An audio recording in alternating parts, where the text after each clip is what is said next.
Hi students, today I am going to teach speed of sound.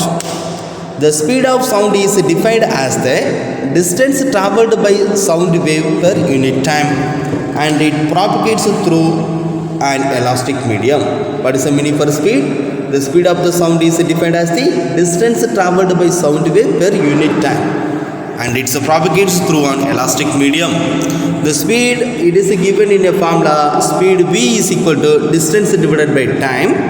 If the distance traveled by one wave is taken as one wavelength, lambda, and the time for the propagation in one time period, t.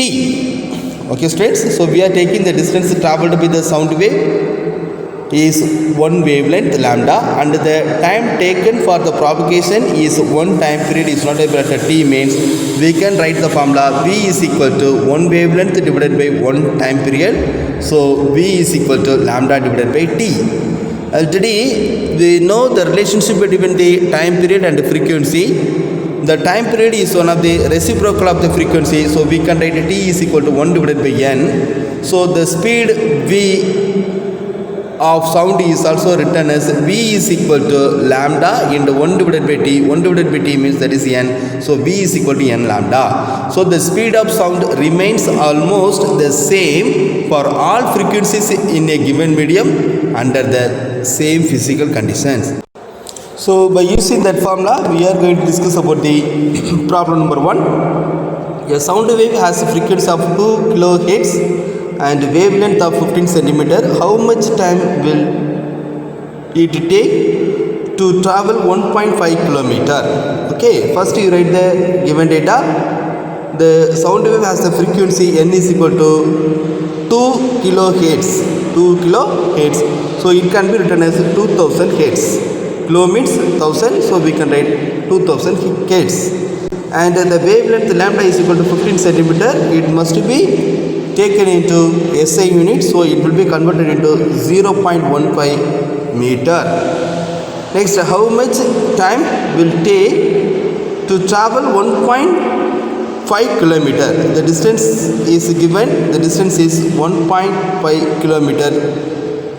So it can be written as 1.5 into 10 power 3 meter. Okay, the d is equal to 1.5 into 10 power 3 meter. So that is equal to 1500 meter. So we need to calculate how much time will it take. Okay, so for calculate the time, we are taking the velocity formula. The speed v is equal to n lambda. So already you know that the velocity v is equal to distance divided by time. So if you calculate the values of velocity, you can calculate the values of time. So first we calculate the speed v is equal to n lambda. So v is equal to n, that is 0.15 into frequency 2000 hertz, that is 2000. So we can get the values of v is equal to 300 meter second inverse. So v is equal to frequency into wavelength. The frequency is given, that is 2000, and the wavelength is 0.15 meter. So we are multiplying these values, we get the answer is velocity is 300 meter per second or meter second inverse.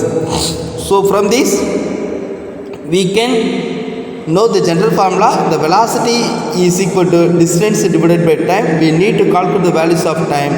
So this equation is modified, this formula is modified to time is equal to distance divided by velocity. Distance divided by velocity. You know the values of distance and velocity, so you can calculate the time. T is equal to 1500 meter divided by 300 meter second inverse. So it is give the answer is 5 seconds. So the sound will take 5 seconds to travel a distance of 1.5 kilometer. Okay students, so next problem, what is the wavelength of the sound wave in air at 20 degrees Celsius with a frequency of 22 megahertz? So first you write the given data, that is what is the wavelength of the sound wave in air at 20 degrees Celsius. The temperature is given, temperature is 20 degrees Celsius and the frequency n is equal to 22 megahertz. So that is 22 into 10 power 6 hertz. So generally we know the formula, that is lambda is equal to V divided by N. Here the V is equal to, at 20 degrees Celsius it has the velocity is 344 meter second inverse. It is a constant value. The velocity of sound at 20 degrees Celsius is 344 meter per second. So these values substitute in this equation means we can get lambda is equal to 344 divided by 22 into 10 power 6. So it is, the answer is 15.64 into 10 power minus 6 meter. So it is equal to 15.64 micrometer. Next, speed of sound in different media. The sound propagates through a medium at a finite speed. The sound of thunder is heard as a little later than the flash of light is seen. Because we know that here the sound travels with a speed which is much less than the speed of light. So only during the thunder is heard little later than the flash of light.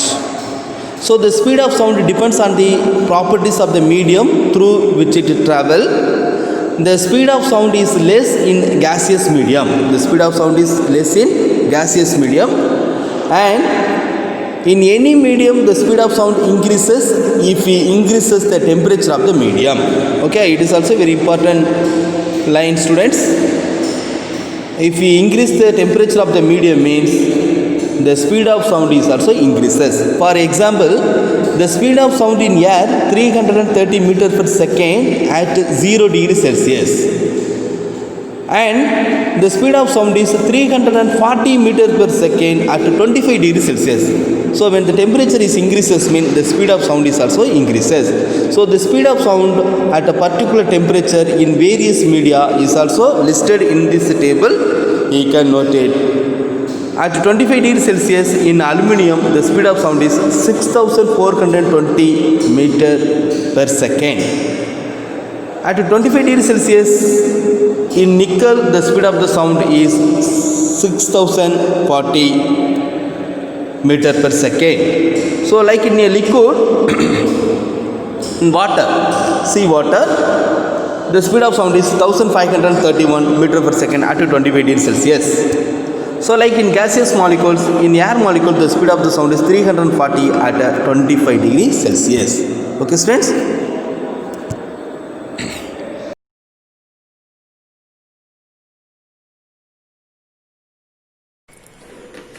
We are going to learn catenation. Catenation is the property of an element to bind with itself or with the other elements by covalent bonds. Okay, so we can say the self-linking property of an element is called as catenation. Catenation stands for the self-linking property of an element. Self-linking property of an element. Property of an element is called as catenation. Self-linking property of an element is called as catenation. The ability of an element to bind with itself or with the other elements through covalent bonds. Is called as catenation. The element carbon is very, very special because carbon has the ability to undergo catenation because of its tetravalency. Because of the presence of valency 4 in carbon, the ability of carbon is to either donate 4 electrons or gain 4 electrons so that it can attain octet configuration. So this property of carbon makes it very important in organic chemistry because the catenated carbon compounds, they are called as organic compounds. And because of this property, catenation, carbon forms long chain carbon compounds.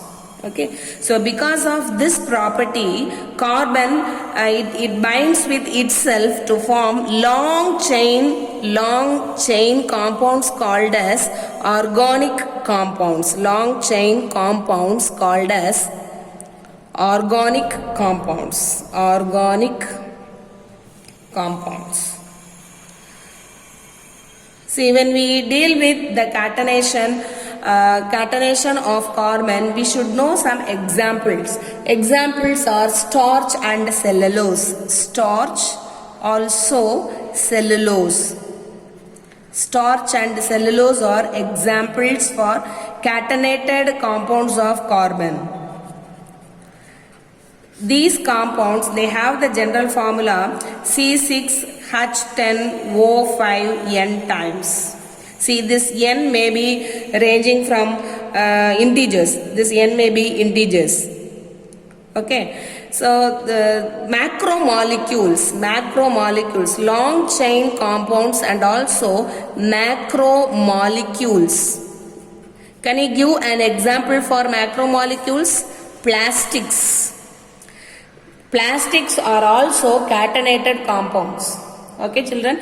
So when we deal with catenation, the self-linking property or the ability of an element to bind with itself and also with the other elements through covalent bonds, that property is called as catenating property. That is called as catenation.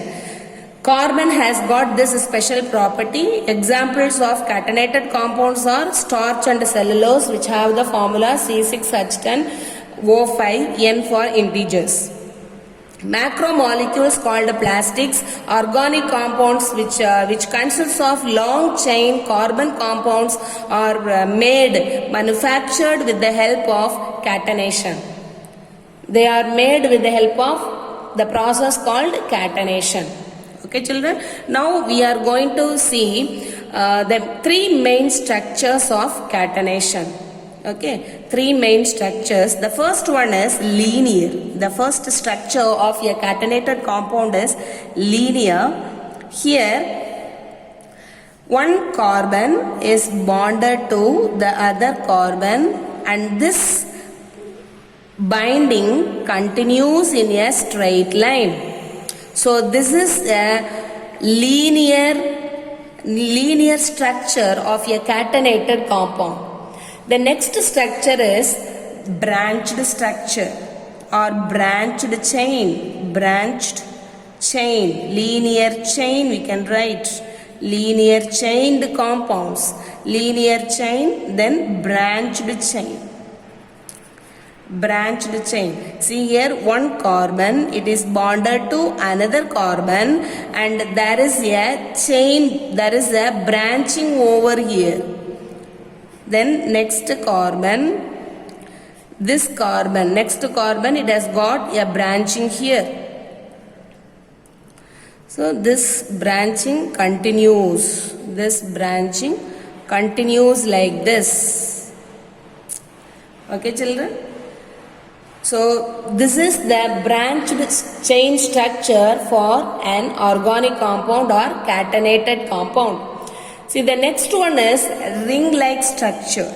Ring-like structure. Okay, it is called as ring chain or ring-like structured compounds. Ring chain compounds. Ring chain compounds. See, one carbon is here. It is bonded to another carbon, and this carbon is bonded to the next one, and the last carbon is bonded to the first carbon. So this compound looks like a ring. So this structure is called as the ring structure or ring-like structure for a catenated compound. Okay, children. What do these lines represent? They represent covalent bonds. All these are bonds. They represent covalent bonds. Okay. So this is one ring-like compound. Then similarly you can write this. See, this is one carbon, first carbon. This is second carbon. Then third carbon. This is fourth carbon. This fourth carbon is bonded to the first carbon. Similarly, this is first carbon. This is bonded to the next carbon. This is bonded to the next carbon. This is bonded to another carbon, next carbon, this is bonded to the next carbon, and 1 2 3 4 5, the fifth carbon is bonded to the first carbon, so it is a ring like compound. Similarly, see, let me draw another one compound, children. See, this is one carbon, first carbon bonded to the second carbon, then the third carbon bonded to the fourth carbon, bonded to the fifth carbon, bonded to the sixth carbon, and this sixth carbon is bonded to the first carbon, and they are examples for ring chain compounds, ring chain compounds of carbon. Okay, so these are catenated compounds which are formed by the self-linking property of carbon. Carbon binds with itself through covalent bonds. Examples, starch and cellulose. Okay, children, even plastics, which we are very familiar. So this is about catenation.